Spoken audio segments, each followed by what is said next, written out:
Welcome back. Today, I'll be explaining a crime drama film from 2017 titled Molly's Game.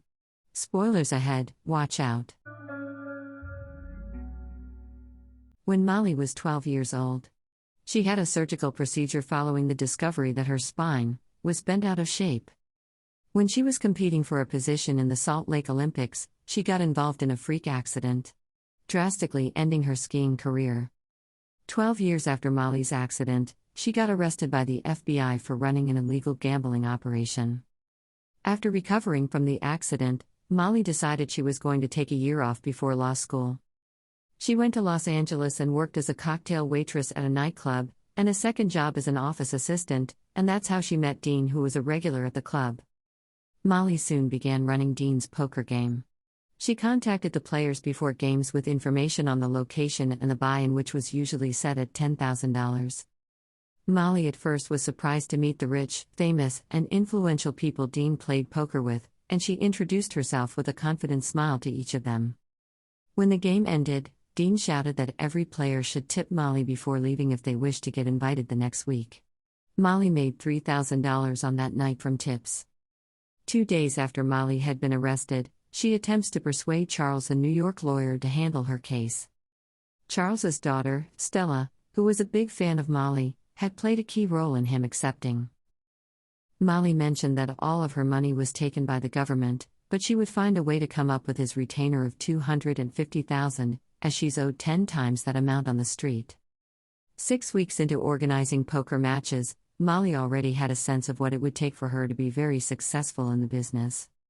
She teamed up with the best player at the table. She named him Player X, and she would go around in search of new players with deep pockets, who loved playing games with celebrities.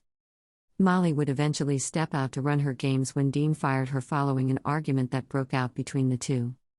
Dean felt she was making more than a fair amount from tips, and he wanted her to keep working as his assistant for free. Molly couldn't stomach this thought, and she began making preparations for what she knew was coming.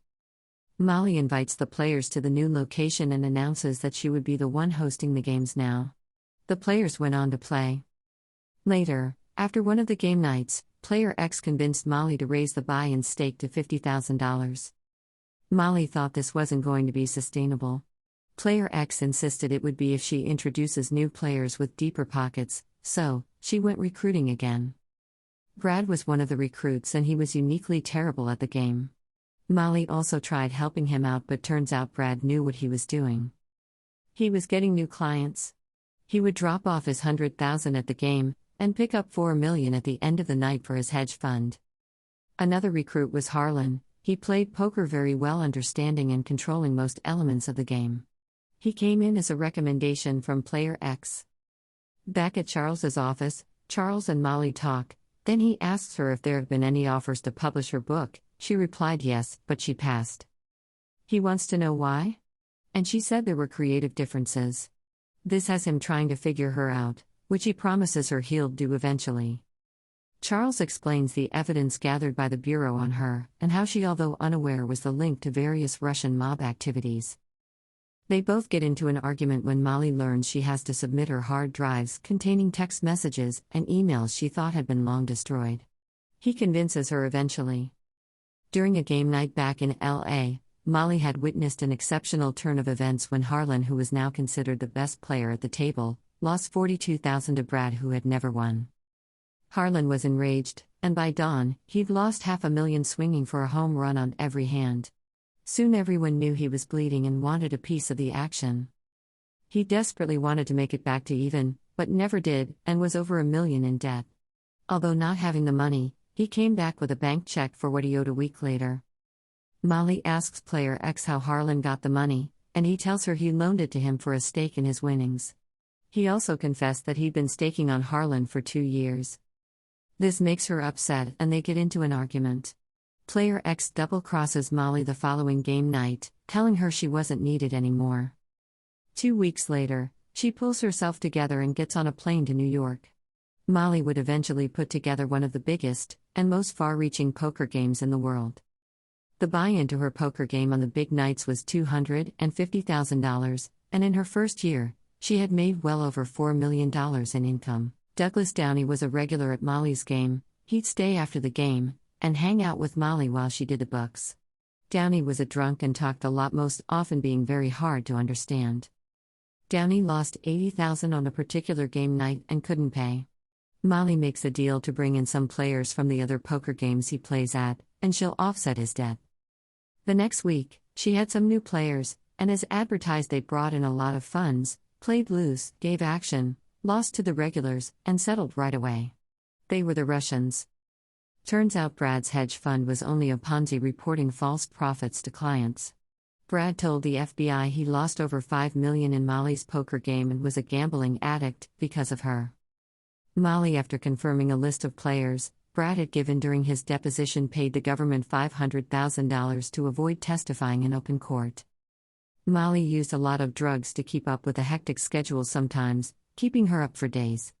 She was getting sick of having to use drugs all the time.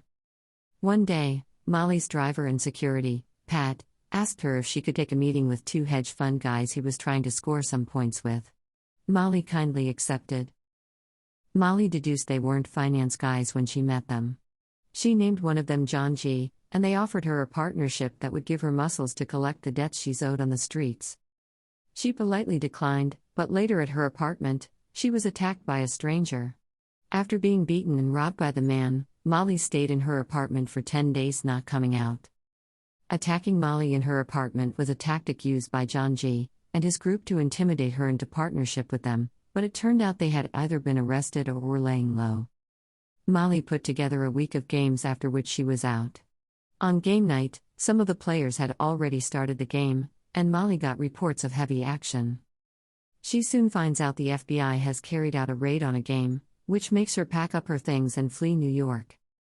When Molly had a meeting with the New York prosecution office, they tell her to give them the information they need to put the bad guys away, but Molly responds that she's already given all she knows. The prosecutors meet with her lawyer in private, and later he tells her they are willing to drop all the charges and give her money back if she turns in her hard drives. Molly refuses, and instead, she decides to plead guilty. When they appear in court, the judge asks Molly a long list of questions he's required to before taking her plea. She answers them and pleads guilty. The judge finally proceeds to give his sentence, stating that the men and women working on Wall Street would commit more serious crimes before lunch break than the defendant has committed. He concludes by giving her community service and a year of probation. Molly, who had expected some time in jail, celebrates, and then wonders what would be next for her. Thanks for watching. I hope you enjoyed it. To watch more recaps of these kinds of movies, click on the videos on your screen, and don't forget to let me know how you feel about today's video in the comments section below.